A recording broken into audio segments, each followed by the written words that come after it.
El pequeño número de los que se salvan. Por San Leonardo de Puerto Mauricio. San Leonardo de Puerto Mauricio fue un fraile franciscano muy santo, que vivió en el monasterio de San Buenaventura en Roma. Él fue uno de los más grandes misioneros en la historia de la Iglesia. Solía predicar a miles de personas en las plazas de cada ciudad y pueblo donde las iglesias no podían albergar a sus oyentes. Tan brillante y santa era su elocuencia, que una vez cuando realizó una misión de 2 semanas en Roma, el Papa y el Colegio de Cardenales fueron a oírle. La Inmaculada Concepción de la Santísima Virgen, la adoración del Santísimo Sacramento y la veneración del Sagrado Corazón de Jesús fueron sus cruzadas. No fue en pequeña medida responsable de la definición de la Inmaculada Concepción, hecha poco más de 100 años después de su muerte. También nos dio las alabanzas divinas, que se dicen al final de la bendición. Pero el trabajo más famoso de San Leonardo fue su devoción a las estaciones de la cruz. Tuvo una muerte santa a sus 75 años, después de 24 años de predicación sin interrupciones. Uno de los sermones más famosos de San Leonardo de Puerto Mauricio fue el pequeño número de los que se salvan. Fue en el que se basó para la conversión de grandes pecadores. Este sermón, así como sus otros escritos, fue sometido a examinación canónica durante el proceso de canonización. En él se examinan los diferentes estados de vida de los cristianos, y concluye con el pequeño número de los que se salvan, en relación a la totalidad de los hombres. El lector que medite sobre este notable texto aprovechará la solidez de su argumentación, la cual le ha valido la aprobación de la Iglesia. Aquí está el vibrante y conmovedor sermón de este gran misionero. Introducción. Gracias a Dios, el número de los discípulos del Redentor no es tan pequeño como para que la maldad de los escribas y fariseos sea capaz de triunfar sobre ellos. Aunque se esforzaron por calumniar su inocencia y engañar a la gente con sus sofismas traicioneros, al desacreditar la doctrina y el carácter de nuestro Señor, buscando puntos, incluso en el sol, muchos todavía lo reconocieron como el verdadero Mesías, y, sin miedo ni de castigos o de amenazas, abiertamente se unieron a su causa. Todos los que siguieron a Cristo, lo siguieron incluso hasta la gloria. Aquí es donde yo venero el misterio profundo y adoro en silencio los abismos de los decretos divinos, en lugar de decidir precipitadamente sobre este punto tan grande. El tema que estaré tratando hoy es uno muy grave. Ha causado que incluso los pilares de la Iglesia tiemblen, ha llenado a los más grandes santos de terror y ha poblado los desiertos de anacoretas. El objetivo de esta instrucción es decidir acerca de si el número de cristianos que se salvan es mayor o menor al número de cristianos que son condenados. Esto, espero, produzca en ustedes un temor saludable acerca de los juicios de Dios. Hermanos, por el amor que tengo por ustedes, desearía ser capaz de asegurarles con la perspectiva de la felicidad eterna a cada uno de ustedes diciéndoles: es seguro que irás al paraíso. El mayor número de los cristianos se salva, por lo que también tú te salvarás. Pero ¿cómo puedo darles esta dulce garantía si se rebelan contra los decretos de Dios como si fueran sus propios peores enemigos? Observo en Dios un deseo sincero de salvarlos, pero encuentro en ustedes una inclinación decidida a ser condenados. Entonces, ¿qué voy a hacer hoy si hablo con claridad? Seré desagradable para ustedes. Pero si no hablo, seré desagradable para Dios. Por lo tanto, voy a dividir este tema en 2 puntos. En el primero, para llenarlos de terror, voy a dejar que los teólogos y los padres de la Iglesia decidan sobre el tema y declaren que el mayor número de los cristianos adultos son condenados. Y, en adoración silenciosa de ese terrible misterio, mantendré mis sentimientos para mí mismo. En el segundo punto trataré de defender la bondad de Dios de los impíos, al demostrarles que los que son condenados por su propia malicia, porque querían ser condenados. Así entonces, aquí hay 2 verdades muy importantes. Si la primera verdad les asusta, no me guarden rencor, como si yo quisiera hacer el camino hacia el cielo más estrecho para ustedes, porque quiero ser neutral en este asunto. Sino más bien guárdenle rencor a los teólogos y a los padres de la Iglesia, quienes grabarán esta verdad en sus corazones con la fuerza de la razón. Si ustedes son desilusionados por la segunda verdad, den gracias a Dios por esta, pues Él solo quiere una cosa: que le den sus corazones totalmente a Él. Por último, si me obligan a decir claramente lo que pienso, lo haré para su consuelo. La enseñanza de los padres de la Iglesia no es vana curiosidad, sino más bien una precaución saludable proclamar desde lo alto del púlpito ciertas verdades que sirven maravillosamente para contener la indolencia de los libertinos, que siempre están hablando de la misericordia de Dios y de lo fácil que es convertir, que viven sumidos en toda clase de pecados y se quedan profundamente dormidos en el camino al infierno. Para desilusionarlos y para despertarlos de su letargo, hoy vamos a examinar esta gran pregunta. ¿Es el número de cristianos que se salva mayor que el número de cristianos que se condena? Almas piadosas, pueden irse. Este sermón no es para ustedes.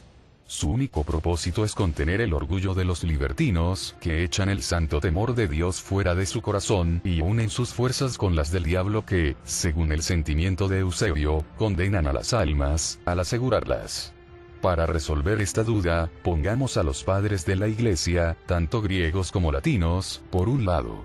Por el otro, a los teólogos más sabios e historiadores más eruditos. Y dejemos la Biblia en el centro para que todos la vean. Ahora, no escuchen lo que yo voy a decir, pues ya he dicho que no quiero hablar por mí mismo o decidir sobre la materia, sino más bien escuchen lo que estas grandes mentes tienen que decirles, ellos que son faros en la Iglesia de Dios, para dar luz a los demás para que no pierdan el camino al cielo. De esta manera, guiados por la triple luz de la fe, la autoridad y la razón, vamos a ser capaces de resolver este grave asunto con certeza. Noten bien que no se trata aquí de la raza humana en su conjunto, ni de todos los católicos sin distinción, sino solo de los católicos adultos, que tienen libertad de elección y por tanto, son capaces de cooperar en el gran asunto de su salvación. Primero consultemos a los teólogos reconocidos, por examinar las cosas con más cuidado y no exagerar en su enseñanza. Escuchemos a dos sabios cardenales, Cayetano y Belarmino. Ellos enseñan que el mayor número de los cristianos adultos son condenados, y si yo tuviera el tiempo para señalar las razones en las que se basan, estarían convencidos de esto ustedes mismos. Pero me limitaré aquí a citar a Suárez. Después de consultar a todos los teólogos, y de hacer un estudio diligente del asunto, escribió, el sentimiento más común que se tiene es que, entre los cristianos, hay más almas condenadas que almas predestinadas. Añadan la autoridad de los padres griegos y latinos a la de los teólogos, y ustedes encontrarán que casi todos dicen lo mismo. Este es el sentimiento de San Teodoro, San Basilio, San Efrén y San Juan Crisóstomo. Es más, según Baronio era una opinión común entre los padres griegos, que esta verdad fue expresamente revelada a San Simeón Estilita, y que después de esta revelación, fue para asegurar su salvación que él decidió vivir en lo alto de un pilar durante 40 años, expuesto a la intemperie, un modelo de penitencia y de santidad para todos. Ahora consultemos a los padres latinos. Ustedes escucharán a San Gregorio diciendo claramente: muchos alcanzan la fe, pero pocos hasta el reino celestial. San Anselmo declara: hay pocos que se salvan. San Agustín afirma aún más claramente: por lo tanto, pocos se salvan en comparación de aquellos que son condenados. El más terrible, sin embargo, es San Jerónimo. Al final de su vida, en presencia de sus discípulos, él dijo estas terribles palabras: fuera de 100.000 personas cuyas vidas han sido siempre malas, encontrarán apenas una que es digna de indulgencia. Las palabras de la Sagrada Escritura. Pero ¿por qué buscar las opiniones de los padres y teólogos, cuando la Sagrada Escritura resuelve la pregunta con tanta claridad? Busquen en el Antiguo y Nuevo Testamento, y ustedes encontrarán una multitud de figuras, símbolos y palabras que señalan claramente esta verdad. Muy pocos se salvan. En el tiempo de Noé, la raza humana entera quedó sumergida por el diluvio, y solo 8 personas fueron salvadas en el arca. San Pedro dice: esta arca es la figura de la Iglesia, mientras que San Agustín añade: y estas 8 personas que se salvaron significa que muy pocos cristianos se salvan, porque son muy pocos los que sinceramente renuncian al mundo, y aquellos que renuncian al mundo solo con palabras no pertenecen al misterio que representa esta arca.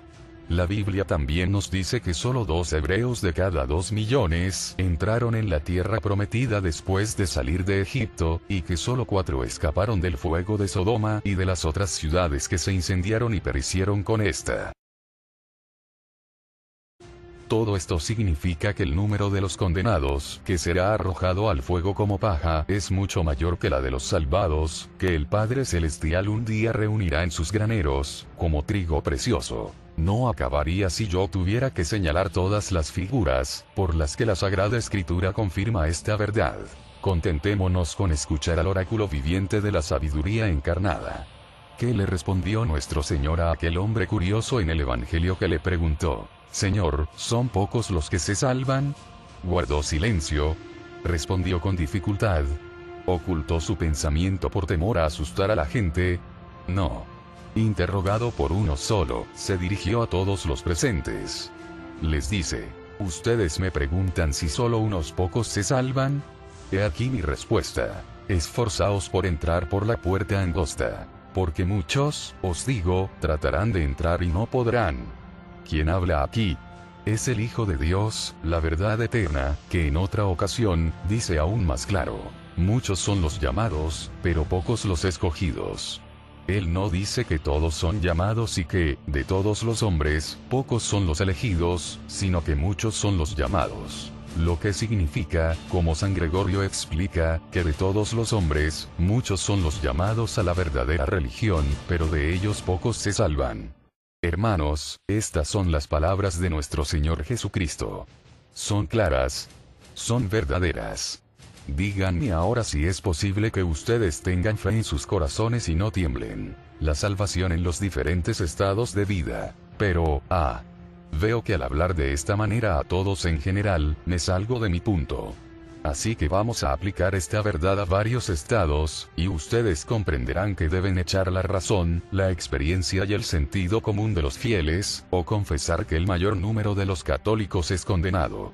¿Hay algún estado en el mundo más favorable a la inocencia en la que la salvación parece más fácil y del cual la gente tiene una idea más elevada que la de los sacerdotes, los lugartenientes de Dios? A primera vista, ¿quién no creería que la mayoría de ellos no solo son buenos sino incluso perfectos? Sin embargo, estoy horrorizado cuando escucho a San Jerónimo declarar que aunque el mundo está lleno de sacerdotes, apenas 1 de cada 100 está viviendo en una manera conforme con su estado. Cuando oigo a un siervo de Dios diciendo que ha aprendido por revelación que el número de sacerdotes que caen en el infierno cada día es tan grande que le parece imposible que quede alguno en la tierra. Cuando oigo a San Juan Crisóstomo exclamando con lágrimas en sus ojos: no creo que muchos sacerdotes se salven. Yo creo lo contrario, que el número de los que son condenados es mayor. Mira aún más alto, y mira a los prelados de la Santa Iglesia, pastores que tienen a cargo las almas. ¿Es el número de los que se salvan entre ellos mayor al número de los que son condenados? Escuchen a Cantimpré. Él les dirá un evento a ustedes, y ustedes podrán sacar las conclusiones. Hubo un sínodo que se celebró en París, y un gran número de obispos y pastores, que tenían a cargo las almas estuvieron presentes. El rey y los príncipes también fueron a añadir lustre a esa asamblea con su presencia. Un famoso predicador fue invitado a predicar. Mientras estaba preparando su sermón, un horrible demonio se le apareció y le dijo: pon tus libros a un lado. Si quieres dar un sermón que será útil para los príncipes y prelados, alégrate con decirles esto de nuestra parte: nosotros los príncipes de las tinieblas les agradecemos, príncipes, prelados y pastores de almas, que debido a su negligencia, la mayor parte de los fieles son condenados. Además, estamos guardando una recompensa para ustedes por este favor, cuando ustedes estén con nosotros en el infierno. Ay de vosotros que mandan a otros. Si tantos son condenados por vuestra culpa, ¿qué va a pasar con ustedes? Si pocos de los que son primeros en la iglesia de Dios se salvan, ¿qué va a pasar con ustedes? Tomemos todos los estados, ambos sexos, todas las condiciones. Esposos, esposas, viudas, mujeres jóvenes, hombres jóvenes, soldados, comerciantes, artesanos, pobres y ricos, nobles y plebeyos. ¿Qué podemos decir acerca de todas estas personas que están viviendo tan mal? El siguiente relato de San Vicente Ferrer les mostrará lo que ustedes puede que piensen de esto. Relata que un archidiácono en Lyon renunció a su cargo y se retiró a un lugar desierto para hacer penitencia, y que murió al mismo día y hora que San Bernardo. Después de su muerte, se le apareció a su obispo y le dijo: Sepa, monseñor, que en el mismo momento que morí, 33.000 personas también murieron. De esta cifra, Bernardo y yo fuimos al cielo sin demora, 3 se fueron al purgatorio, y todos los demás cayeron en el infierno. Nuestras crónicas relatan un suceso aún más terrible. Uno de nuestros hermanos, bien conocido por su doctrina y santidad, estaba predicando en Alemania. Representó a la fealdad del pecado de impureza tan fuertemente que una mujer cayó muerta de tristeza enfrente de todos. Luego, volviendo a la vida, dijo, cuando fui presentada ante el tribunal de Dios, 60.000 personas llegaron al mismo tiempo de todas partes del mundo. De ese número, 3 fueron salvadas al ir al purgatorio, y todo el resto fueron condenadas. Oh abismo de los juicios de Dios. Fuera de 30.000, solo 5 se salvaron. Y fuera de 60.000, solo 3 se fueron al cielo. Ustedes pecadores que me están escuchando, ¿en qué categoría van a ser numerados? ¿Qué dicen? ¿Qué piensan? Veo a casi todos ustedes bajar la cabeza, llenos de asombro y horror. Pero vamos a poner nuestro estupor a un lado, y en lugar de halagarnos a nosotros mismos, tratemos de sacar algún provecho de nuestro miedo. No es cierto que hay 2 caminos que conducen al cielo, la inocencia y el arrepentimiento. Ahora, si les muestro que muy pocos toman uno de estos 2 caminos, como personas racionales llegarán a la conclusión de que muy pocos se salvan. Y para mencionar las pruebas, ¿en qué edad, empleo o condición encontrarán que el número de los malos no es 100 veces mayor al de los buenos? Y sobre el cual uno podría decir, los buenos son tan raros y los malvados son tan grandes en número. Podríamos decir de nuestro tiempo lo que Salviano dijo del suyo. Es más fácil encontrar una innumerable multitud de pecadores, inmersos en toda clase de iniquidades, que a unos pocos hombres inocentes. ¿Cuántos servidores son totalmente honestos y fieles en sus funciones? ¿Cuántos comerciantes son justos y equitativos en su comercio? ¿Cuántos artesanos exactos y veraces? ¿Cuántos vendedores desinteresados y sinceros? ¿Cuántos hombres de la ley no abandonan la equidad? ¿Cuántos soldados no pisan al inocente? ¿Cuántos señores no retienen injustamente el salario de quienes les sirven, o no tratan de dominar a sus inferiores? En todas partes, los buenos son raros y los malvados en gran número. ¿Quién no sabe que hoy en día hay tanto libertinaje entre los hombres maduros, libertad entre las jóvenes, vanidad entre las mujeres, sensualidad en la nobleza, corrupción en la clase media, disolución en el pueblo, impudencia entre los pobres? Que uno podría decir lo que David dijo de su época. Todos por igual se han ido por mal camino, no hay ni siquiera uno que haga el bien, ni siquiera uno. Vayan a la calle y la plaza, al palacio y la casa, a la ciudad y al campo, al tribunal y al tribunal de la ley, e incluso al templo de Dios. ¿Dónde se encuentra la virtud? ¡Pay! Grita Salviano, salvo por un número muy pequeño que huye del mal, que es la asamblea de los cristianos sino un sumidero de vicio. Todo lo que podemos encontrar en todas partes es el egoísmo, la ambición, la gula y el lujo. No está la mayor proporción de hombres contaminados con el vicio de la impureza, y no está San Juan correcto al decir, el mundo entero, si algo tan atroz se podría decir así, está sentado en la perversión. Yo no soy el que les dice esto. La razón les obliga a creer que de aquellos que viven tan mal, muy pocos se salvan. Pero ustedes dirán, ¿puede la penitencia reparar la pérdida de la inocencia? Eso es cierto, lo admito. Pero también sé que la penitencia es muy difícil en la práctica, hemos perdido la costumbre de manera tan completa, y es tan maltratada por los pecadores, que esto solo debería ser suficiente para convencerlos de que muy pocos se salvan por este camino. Oh, cuán empinada, estrecha, espinosa, horrible de ver y difícil de escalar que es. Donde quiera que miremos, vemos rastros de sangre y cosas que atraen tristes recuerdos. Muchos se debilitan a la vista de ella. Muchos se retiran al primer momento. Muchos caen de cansancio en el medio, y muchos se rinden miserablemente al final. Y cuán pocos son los que perseveran en ella hasta la muerte. San Ambrosio dice que es más fácil encontrar hombres que han mantenido su inocencia que encontrar hombres que han hecho penitencia apropiada. Si se considera el sacramento de la penitencia, hay tantas confesiones distorsionadas, tantas excusas estudiadas, tantos arrepentimientos engañosos, tantas falsas promesas, tantas resoluciones inútiles, tantas absoluciones inválidas. Se considera como válida la confesión de alguien que se acusa de pecados de impureza y todavía se aferra a la ocasión de ellos, o de alguien que se acusa de injusticias evidentes, sin la intención de hacer reparación alguna por ellas, o de alguien que cae de nuevo en las mismas iniquidades después de ir a la confesión, o los horribles abusos de tan gran sacramento. Uno se confiesa para evitar la excomunión, otro para hacer una reputación como penitente. Uno se libera de sus pecados para calmar su remordimiento, otro los oculta por vergüenza. Uno los acusa imperfectamente por malicia, otro los dice por costumbre. Uno no tiene el verdadero fin del sacramento en la mente, a otro le falta la pena necesaria, y a otro el firme propósito. Pobres confesores, ¿qué esfuerzos hacen ustedes para atraer al mayor número de los penitentes a estos actos y resoluciones, sin los cuales la confesión es un sacrilegio, la absolución una condena y la penitencia una ilusión? ¿Dónde están ahora los que creen que el número de los que se salvan entre los cristianos es mayor que el de los condenados y quienes, para autorizar su opinión, razonan de esta manera? La mayor parte de los católicos adultos mueren en sus camas, armados con los sacramentos de la Iglesia, por lo tanto, ¿la mayoría de los católicos adultos se salvan?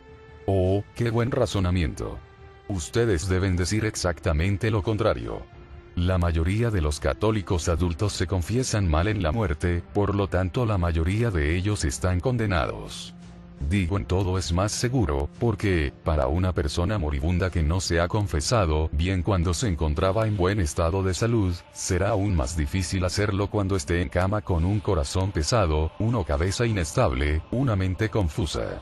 Cuando se opone aún en muchos aspectos por objetos que aún viven, por ocasiones aún recientes, por hábitos adoptados, y sobre todo por los demonios que buscan todos los medios para echarlo al infierno.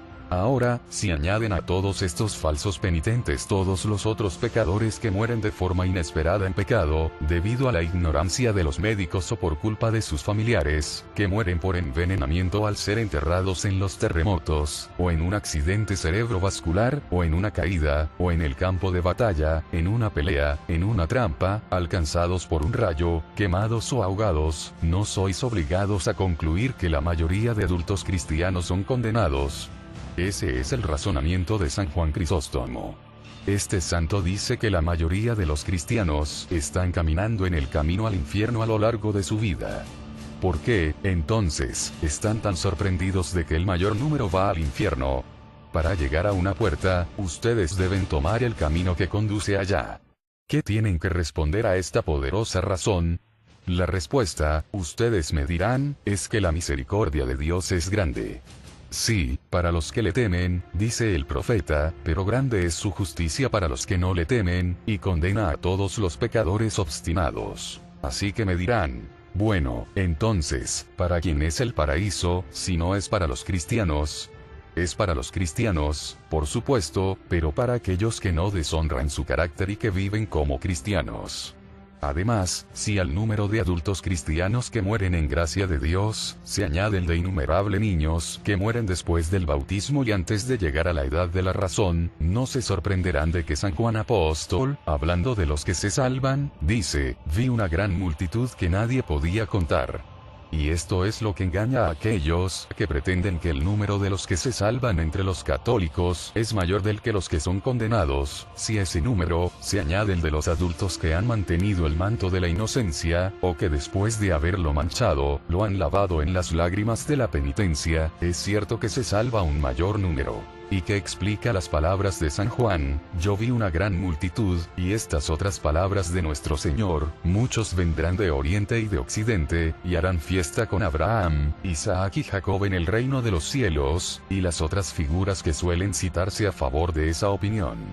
Pero si estamos hablando de los cristianos adultos, la experiencia, la razón, la autoridad, la propiedad y la escritura, todos están de acuerdo en aprobar que el mayor número es condenado. No creas que por esto, el paraíso está vacío. Por el contrario, es un reino muy poblado. Y si los condenados son tan numerosos como la arena en el mar, los salvados son tan numerosos como las estrellas del cielo, es decir, tanto el uno como el otro son innumerables, aunque en proporciones muy diferentes. Un día San Juan Crisóstomo, predicando en la Catedral de Constantinopla, y teniendo en cuenta estas proporciones, no podía dejar de temblar de horror y preguntar: fuera de este gran número de personas, ¿cuántos creen que se van a salvar? Y sin esperar una respuesta, añadió: entre tantos miles de personas, no encontraríamos un centenar que se salvasen, e incluso dudo de los 100. ¡Qué cosa tan horrible! El gran santo cree que de tantas personas, apenas 100 se salvarían, y aún peor, no estaba seguro de esa cifra. ¿Qué les pasará a ustedes que me están escuchando? Dios mío, no puedo pensar en esto sin estremecerme. Hermanos, el problema de la salvación es una cosa muy difícil, pues de acuerdo a las máximas de los teólogos, cuando un fin exige grandes esfuerzos, solo unos pocos logran alcanzarlo. Por eso, Santo Tomás, el doctor angelical, después de pesar todas las razones a favor y en contra en su inmensa erudición, finalmente llegó a la conclusión de que el mayor número de católicos adultos son condenados. Él dice, debido a que la beatitud eterna sobrepasa al estado natural, sobre todo porque ha sido privado de la gracia original, es un pequeño número el que se salva.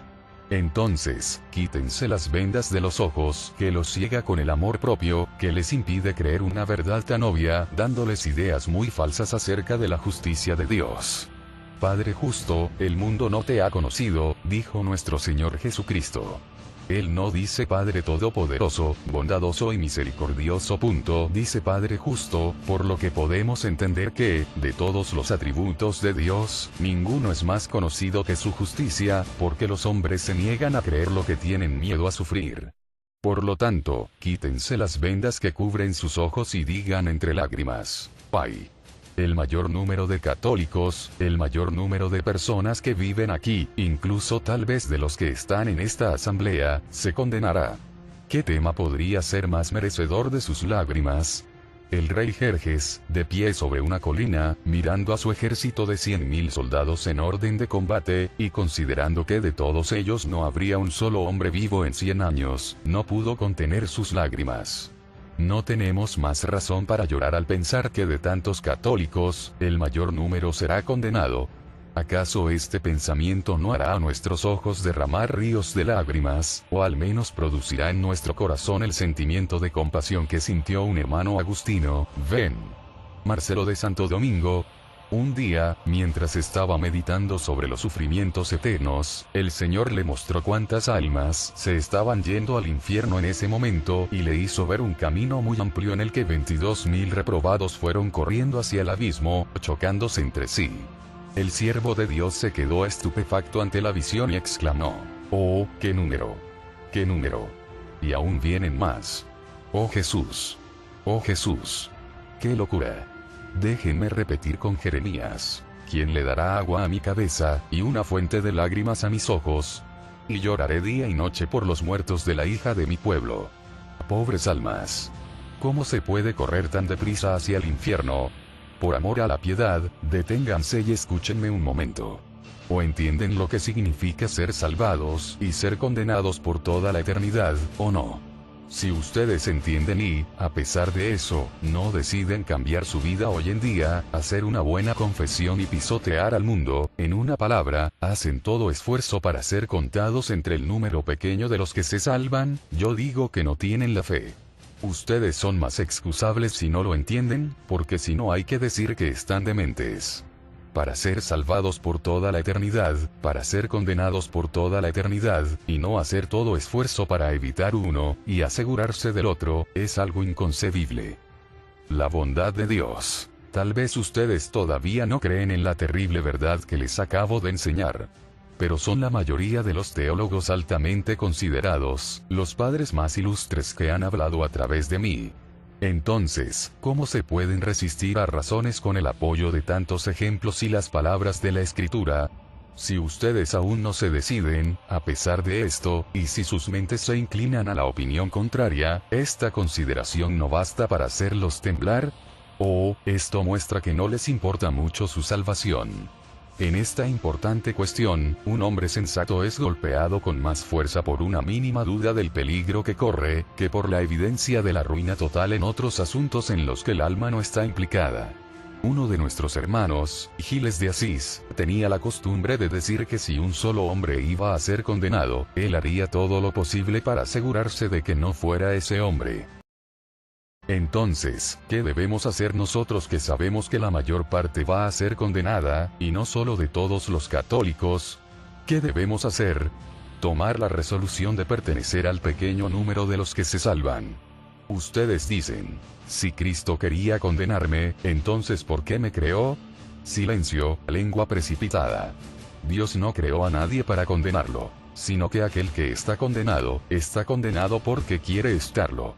Por lo tanto, voy a tratar de defender la bondad de mi Dios y de absolverla de toda culpa, que será el tema del segundo punto. Antes de continuar, vamos a reunir a un lado todos los libros y todas las herejías de Lutero y Calvino, y en el otro lado los libros y las herejías de los pelagianos y semipelagianos, y vamos a quemarlos. Algunos destruyen la gracia, otros la libertad, y todos están llenos de errores. Así que los echamos en el fuego. Todos los condenados tienen enfrente suyo el oráculo del profeta Oseas, tu condena proviene de ti, de modo que puedan entender que todo el que está condenado por su propia malicia y porque quiere estar condenado. Primero vamos a tomar estas dos verdades innegables como base. Dios quiere que todos los hombres se salven, todos se encuentran en necesidad de la gracia de Dios. Ahora, si me muestran que Dios quiere salvar a todos los hombres, y que para ello le da a todos ellos su gracia y todos los demás medios necesarios para obtener este fin sublime, estarán obligados a aceptar que quien está condenado debe imputarlo a su propia malicia, y que si el mayor número de cristianos son condenados, es porque quiere serlo. Tu maldición proviene de ti. Tu ayuda es solo en mí. Dios quiere que todos los hombres se salven. En un centenar de lugares en las Sagradas Escrituras, Dios nos dice que es realmente su deseo el de salvar a todos los hombres. ¿Es acaso mi voluntad que el pecador muera, y no que se convierta de sus caminos? Vivo yo, dice el Señor.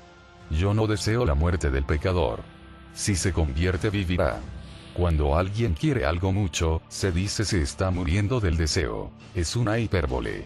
Pero Dios ha querido y aún quiere nuestra salvación, tanto, que murió de deseo, y sufrió la muerte para darnos vida. Esta voluntad de salvar a todos los hombres no es por lo tanto una voluntad superficial y aparente en Dios. Es una voluntad real, efectiva, y beneficiosa. Porque Él nos da todos los medios más adecuados para ser salvos. No nos los da a nosotros para que no la consigamos. Nos los da con una voluntad sincera, con la intención de que podamos obtener su efecto. Y si no lo obtenemos, se muestra afligido y ofendido por ello. Manda aún a los condenados seguirla, a fin de ser salvados. Les exhorta a esta, les obliga a esta, y si no la hacen, pecan. Y por tanto, puedan hacerla y así ser salvados. Es más, porque Dios ve que ni siquiera podemos hacer uso de su gracia sin su ayuda, Él nos da otras ayudas. Y si continúan ineficaces, es nuestra culpa, porque con estas mismas ayudas, se puede abusar y ser condenados con ellas, mas otro con ellas puede hacer el bien y ser salvo. Incluso podríamos salvarnos con las ayudas de menor potencia. Sí, puede suceder que abusen de una mayor gracia y sean condenados, mientras que otro coopera con una gracia menor y se salva. San Agustín exclama: si, por tanto, alguien se aparta de la justicia, éste es llevado por su libre voluntad, encabezada por su concupiscencia, engañado por su propia convicción. Pero para aquellos que no entienden teología, esto es lo que les tengo que decir. Dios es tan bueno que cuando ve a un pecador corriendo a su ruina, corre detrás de él, le llama, le suplica y lo acompaña hasta las puertas del infierno. ¿Qué no hará para convertirlo? Le envía buenas inspiraciones y pensamientos santos, y en caso de que no saque provecho de ellos, él se enoja y se indigna, él le persigue. ¿Le golpeará? No, él golpea el aire y lo perdona. Pero el pecador no se convierte todavía. Dios le envía una enfermedad mortal. Sin duda, es todo para él. No, hermanos, Dios lo cura. El pecador se obstina en el mal, y Dios en su misericordia, busca otro camino. Él le da un año más, y cuando este año pasa, es más, le concede otro. Pero si el pecador todavía quiere arrojarse al infierno a pesar de todo esto, ¿qué hace Dios? ¿Le abandona? No, Él lo toma de la mano, y mientras que Él tiene un pie en el infierno y el otro fuera, Él le predica y le implora que no abuse de sus gracias.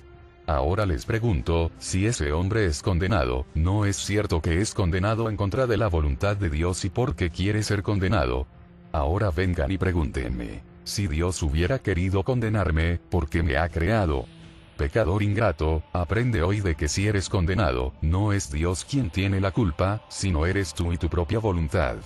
Para que te convenzas tú mismo, baja hasta las profundidades del abismo, y os traeré una de esas miserables almas condenadas ardiendo en el infierno, para que ésta les explique esta verdad a ustedes. Aquí hay una hora. Dime, ¿quién eres? Soy un pobre idólatra, nacido en una tierra desconocida, nunca oí hablar del cielo o del infierno, ni de lo que estoy sufriendo ahora. Pobre miserable. Vete, no eres al que estoy buscando. Otro está viniendo. Ahí está. ¿Quién eres? Soy un cismático de los extremos de Tartaría, siempre he vivido en un estado incivilizado, casi sin saber que hay un Dios. No eres al que quiero, regresa al infierno. Aquí está otro. ¿Y tú quién eres? Soy un pobre hereje del norte. Nací bajo el polo y nunca vi ni la luz del sol ni la luz de la fe. No eres al que estoy buscando, regresa al infierno. Hermanos, mi corazón se rompe al ver a estos desgraciados, que ni siquiera sabían de la verdadera fe entre los condenados.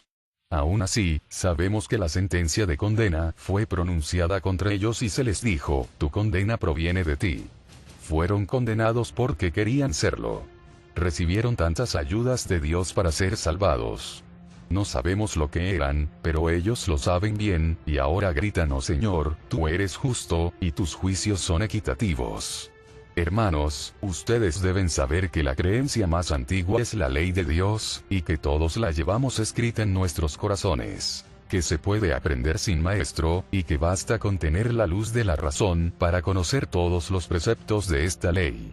Por eso incluso los bárbaros se escondieron cuando cometieron pecado, porque sabían que estaban haciendo mal, y que son condenados por no haber observado la ley natural escrita en sus corazones. Porque si la hubieran observado, Dios habría hecho un milagro en lugar de dejarlos que sean condenados. Él les hubiera enviado a alguien para que les enseñe y les hubiera dado otras ayudas, de las que se hicieron indignos por no vivir en conformidad con las inspiraciones de su propia conciencia, que nunca dejó de advertirles del bien que deberían hacer y el mal que deberían evitar.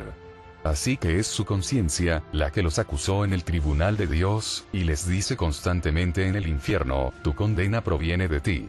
Ellos no saben qué responder y se ven obligados a confesar que son merecedores de su suerte. Ahora bien, si estos infieles no tienen excusa, ¿habrá alguna para un católico que tenía tantos sacramentos, tantos sermones, tantas ayudas a su disposición? ¿Cómo se atreve a decir, si Dios iba a condenarme, porque me ha creado? ¿Cómo se atrevería a hablar de esta manera, cuando Dios le da tantas ayudas para ser salvo? Así que terminemos frustrándole. Ustedes, que están sufriendo en el abismo, contéstenme. ¿Hay católicos entre ustedes? Por cierto que hay. ¿Cuántos? Que uno de ellos venga aquí.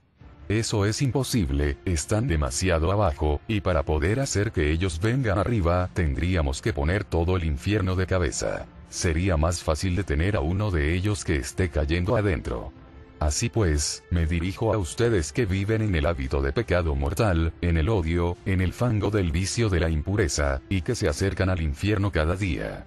Detente, y da la vuelta, es Jesús quien te llama y quien, con sus heridas, así como con tantas voces elocuentes, te grita a ti, hijo mío, si eres condenado, solo te puedes culpar a ti mismo. Tu condenación proviene de ti, alzad vuestros ojos, y ve todas las gracias con las que te he enriquecido para asegurar tu salvación eterna.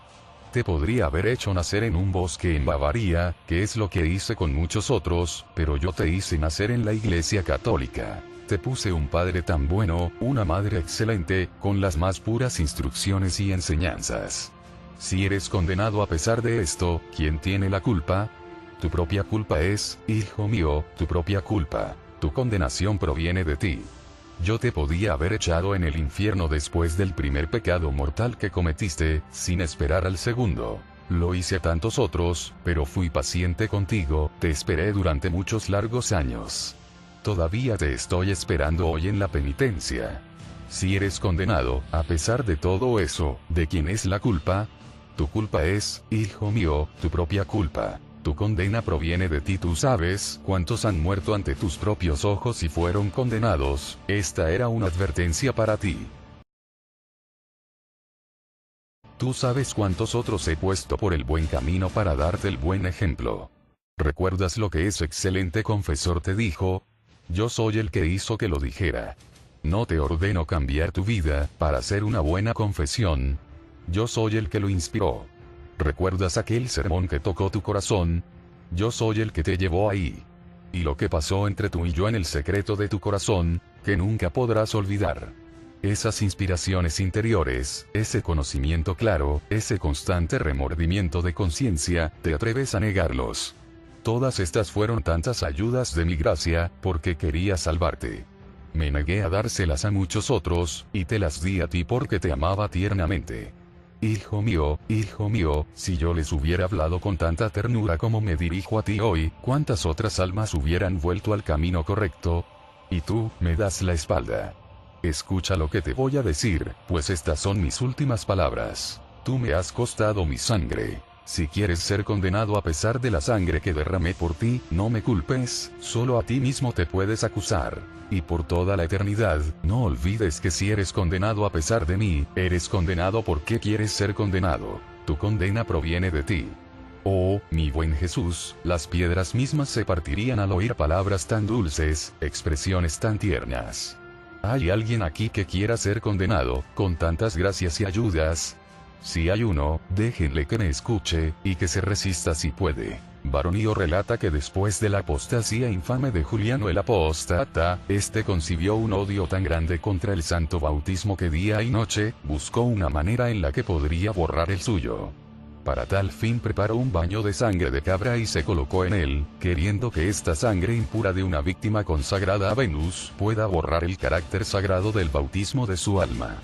Tal comportamiento te parecerá abominable a ti, pero si el plan de Juliano hubiera sido capaz de tener éxito, lo cierto es que estaría sufriendo mucho menos en el infierno. Pecadores, el consejo que les quiero dar sin duda les parecerá extraño. Pero si ustedes lo entienden bien, es, por el contrario, inspirado por la tierna compasión hacia ustedes. Les suplico de rodillas, con la sangre de Cristo y el corazón de María, que cambien sus vidas, vuelvan al camino que conduce al cielo, y hagan todo lo posible por pertenecer al pequeño número de los que se salvan. Si, en lugar de ello, desean continuar caminando en la carretera que conduce al infierno, al menos, encuentren una manera de borrar su bautismo. Ay de ti si tomas el santo nombre de Jesucristo y el carácter sagrado de los cristianos grabado en tu alma al infierno. Tu castigo será aún mayor.